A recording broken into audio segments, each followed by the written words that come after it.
जय हो महाबली बालाजी महाराज की। नमस्कार दोस्तों, स्वागत है आपका राजस्थान ही नहीं बल्कि भारत के सबसे प्रसिद्ध बालाजी मंदिरों में से एक मेहंदीपुर वाले बालाजी की दर्शन यात्रा में हर साल लाखों भक्तों में अपने चमत्कारों का डंका बजाने वाला ये बालाजी का अलौकिक दरबार मौजूद है राजस्थान के दौसा जिले में करौली जिले के बॉर्डर के पास, जहां बालाजी अपने प्यारे से बाल स्वरूप में विराजित है दो पहाड़ियों के बीच, और इसीलिए इन्हें घाटा मेहंदीपुर भी कहा जाता है। जी हाँ भक्तों, यहाँ बालाजी के दिव्य दर्शन मात्र से ही हमारी सभी मनोकामनाएं और जीवन तो सफल होता ही है, साथ ही महाबली हनुमान की सकारात्मक ऊर्जा के प्रभाव से नेगेटिव एनर्जी से परेशान पीड़ित जैसे भूत प्रेत और मानसिक रोगी भी यहाँ चमत्कारी रूप से ठीक होते हैं। तो चलिए विस्तार में जानते हैं मेहंदीपुर बालाजी के बारे में, जैसे यहाँ कैसे आया जा सकता है, यहाँ खाने पीने रहने ठहरने के लिए होटल्स एंड धर्मशालाओं के क्या ऑप्शन है, मंदिर में कपाट खुलने और आरती का टाइमिंग्स क्या होता है, यहाँ सवामणि और अर्जी कैसे लगाई जाती है।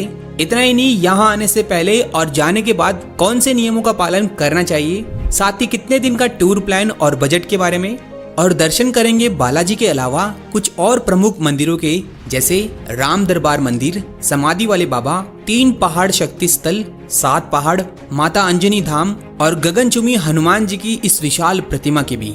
मतलब एक complete all in one Mehandipur दर्शन यात्रा की संपूर्ण जानकारी वाला वीडियो होने वाला है, इसलिए पूरी वीडियो जरूर से देखें। मैं हूं आपका दोस्त सनी और आप देख रहे हैं टूरनो। तो सबसे पहले आपको बता दें, मेहंदीपुर बालाजी का मेन टेम्पल स्थित है राजस्थान के दौसा में जयपुर आगरा मेन हाईवे से मात्र 2.5 किलोमीटर की दूरी पर, जो जयपुर से 100 किलोमीटर, आगरा से 130 किलोमीटर और दिल्ली और ग्वालियर से 230 किलोमीटर के डिस्टेंस पर ही है।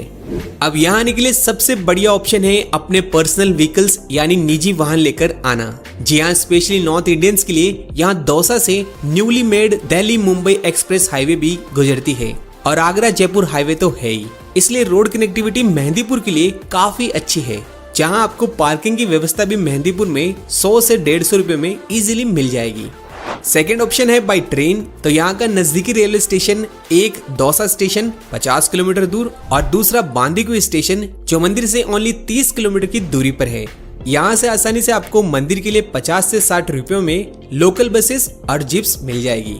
थर्ड ऑप्शन है बाय बस। तो यहाँ के लिए सभी नियरेस्ट सिटी से डायरेक्टली बसेस मिल जाएगी, जो अधिकतर आपको मंदिर के पास ड्रॉप कर देगी या फिर आपको उतारेगी आगरा जयपुर हाईवे पर मंदिर से 2.5 किलोमीटर दूर इस बालाजी मोड़ पर। यहाँ से कई भक्त पैदल भी जाया करते हैं, वरना जीप और ऑटो की हेल्प ले सकते हो।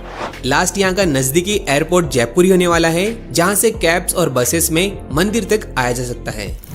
दोस्तों, मेहंदीपुर के बारे में कहा जाता है कि आपकी यात्रा को तभी सफल और शुभ माना जाता है जब आप यहाँ पर दिन की दोनों सुबह और शाम की आरतियों में शामिल होते हो।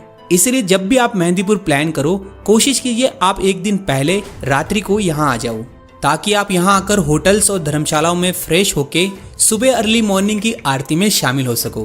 फिर दिन में मेहंदीपुर को अच्छे से एक्सप्लोर के बाद कुछ और प्रमुख मंदिरों के दर्शन के पश्चात दिन की दूसरी संध्या आरती में शामिल हो पाओ और बालाजी के अच्छे से दर्शन के बाद फाइनली आप अपने घरों को वापस प्रस्थान कर सकते हो।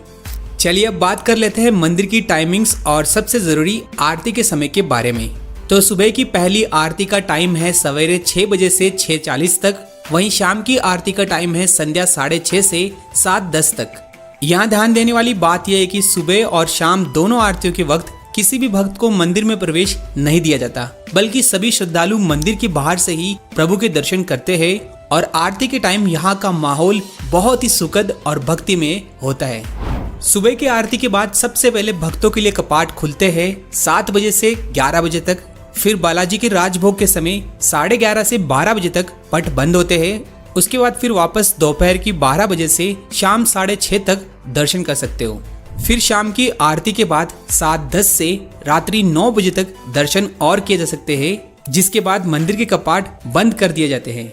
वैसे ये टाइमिंग सीजन के हिसाब से थोड़ा ऊपर नीचे हो सकते हैं। दोस्तों, ये बालाजी का पावन धाम करीब 1000 वर्ष पुराना है और ये तब की बात है जब यहाँ के महंतों के पूर्वज गणेशपुरी महाराज को बालाजी ने स्वप्न में दिव्य दर्शन दिए और इन्हें आदेश दिया यहाँ मंदिर की स्थापना कर पीड़ितों की सहायता और सेवा करने को अपने 3 रूपों में। जी हाँ, यहाँ मुख्य बालाजी के साथ भैरव कोतवाल और प्रेतराज सरकार की प्रतिमाएं भी है और ये भी स्वयंभू प्रकट हुई थी। यहाँ बालाजी स्वयं शिव के अवतार मेहंदीपुर के राजा है और इनके सेना के कप्तान भैरव बाबा है, इसीलिए इन्हें भैरव कोतवाल कहा जाता है। तो वहीं प्रेतराज सरकार बुरी आत्माओं के दंडनायक है। आगे मंदिर में प्रवेश करने से पहले आप बाहर इन शॉप से बालाजी के लिए प्रसाद ले सकते हो, जहां बालाजी को मुख्यतः यहाँ लड्डू का भोग लगता है, जो बेसिकली यहाँ 51 रुपए से शुरू होता है।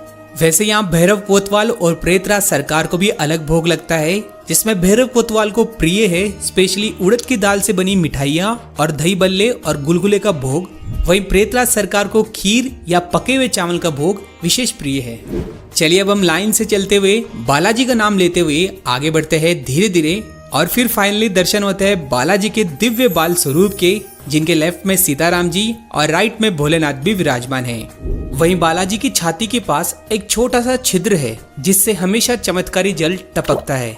इसे बालाजी का पसीना भी कहा जाता है, जिसे मंदिर के कपाट खुलने पर यहाँ के पुजारी श्रद्धालुओं पर छिड़कते हैं, और ये दिव्य जल की छींटे बहुत ही सौभाग्य वाले भक्तों को प्राप्त होते हैं, इसलिए मंदिर में इनके लिए धक्का मुक्की ना करें। इसके बाद बालाजी से आशीर्वाद के साथ अपनी मनोकामना मांगते हुए पंडित जी को प्रसाद देकर आगे बढ़ेंगे। तो बालाजी की दाई ओर ही विराजमान है भैरव कोतवाल। इनके दर्शन और भोग लगाने के बाद थोड़ी सी सीढ़ियां चढ़कर दर्शन होते हैं प्रेतराज सरकार के। यहाँ भी भोग लगाते हुए आगे इनके दीवान के दर्शन के बाद मेन मंदिर के एग्जिट की ओर से बाहर आते हैं। मंदिर में चढ़ाए गए इस नॉर्मल प्रसाद को आप निश्चिंत होकर खा भी सकते हो और अपने घर भी ले जा सकते हो, क्योंकि ये नॉर्मल प्रसाद है। बस ध्यान देना, अर्जी का प्रसाद कभी नहीं लेके जाना, जिसके बारे में अभी हम आगे बात करेंगे। इसके अलावा बालाजी के सवामणि भी बहुत ज्यादा बोली जाती है जब किसी की मांगी गई मुरादें और मनोकामना पूरी होती है तब। वैसे सवामणि का मतलब है सवा मण यानी 51 किलोग्राम प्रसादी, जिसे एक दिन पहले बुक करवाया जा सकता है ऑनलाइन मंदिर ट्रस्ट की ऑफिशियल वेबसाइट और यहाँ के सवामणि एंड डोनेशन काउंटर से। इसमें आपके पास बहुत से ऑप्शन हैं, जैसे 56 भोग, राजभोग, लड्डू पूड़ी, हलवा पूड़ी, जैसे 21 से 40 व्यक्तियों का प्रसाद। प्राइजेस आप वीडियो में देख सकते हो। यहाँ मंदिर ट्रस्ट से सवामणि बुक कराने का फायदा ये है कि आपके 3 मेंबर्स को वीआईपी बॉक्स से एंट्री मिलती है मंदिर दर्शन के लिए, जिसके बाद सवामणि प्रसाद वितरण हॉल से रसीद दिखाकर यहाँ से बॉक्सेस और कंटेनर में पैक किया हुआ प्रसाद खिला भी सकते हो अपनी अपनी धर्मशालाओं में, या फिर आप इसे घर भी ले जा सकते हो। वैसे इस सवामणि के प्रसाद का भोग का समय हर दिन 12 से 2 बजे तक रहता है। इसके अलावा मंदिर के बाहर इन दुकानों से भी सवामणि बुक कर सकते हो सस्ते में, जो सिर्फ 1100 से 2100 रुपए में शुरू हो जाते हैं। और आप चाहो तो अपने घरों से भी सवामणि भंडारा का प्रसाद बनाकर चढ़ा सकते हो, और इससे भी बालाजी खूब प्रसन्न होते हैं। इसके बाद सबसे इम्पोर्टेंट, अर्जी कैसे लगाई जाती है। तो देखिए, किसी परेशानी वाले इंसान के नाम पर अर्जी लगती है। इसमें सबसे पहले रोगी को मंदिर के बाहर इन बैरिकेड्स पर रखा जाता है। फिर रोगी के परिवार का कोई भी सदस्य बाहर इन दुकानों से लड्डुओं का 151 रुपए का अर्जी का स्पेशल प्रसाद मंदिर में ले जाकर भोग लगाएगा। उसके बाद मंदिर से बाहर आकर इस प्रसाद में से 2 लड्डुओं को परेशानी वाले रोगी को खिलाएंगे, और इन 2 लड्डुओं का सेवन करते ही रोगी अजीबोगरीब हरकतें शुरू कर देगा, जिसके बाद काम शुरू होता है प्रेतराज सरकार का, जो इन बुरी शक्तियों को वश में करके दंड देते हैं। इसे देखकर आपको बिल्कुल भी घबराना नहीं है। आगे बाकी के बचे हुए लड्डू के प्रसाद को मंदिर के पीछे जानवरों में बांट दे। यहाँ ध्यान रखिए, अर्जी के प्रसाद को किसी भी इंसान को ना तो दे और ना ही उससे ले, क्योंकि ये वो ही प्रसाद है जिसे भूल कर भी ना तो खाना है और ना ही घर ले जा सकते। एंड यहाँ सबसे जरूरी, रोगी को दोनों आरतियों में शामिल होना पड़ेगा, तभी काम होगा।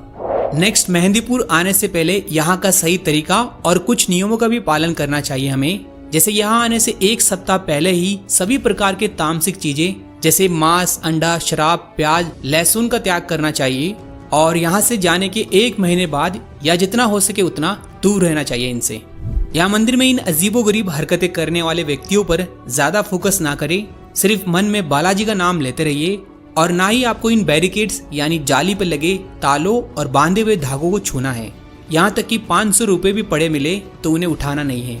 यहाँ किसी से भी प्रसाद नहीं लेना है और ना ही देना है, और अर्जी के प्रसाद को तो बिल्कुल भी घर नहीं लाना है। सिर्फ नॉर्मल प्रसाद आप खा और घर ला सकते हो, बस इससे ज्यादा आपको किसी भी बात पे ध्यान नहीं देना, क्योंकि ये स्वयं महाबली कष्टहर्ता हनुमान जी का अलौकिक दरबार है। और गोस्वामी तुलसीदास जी ने हनुमान चालीसा की 24वीं चौपाई में लिखा है, भूत पिशाच निकट ना आवे, महावीर जब नाम सुनावे।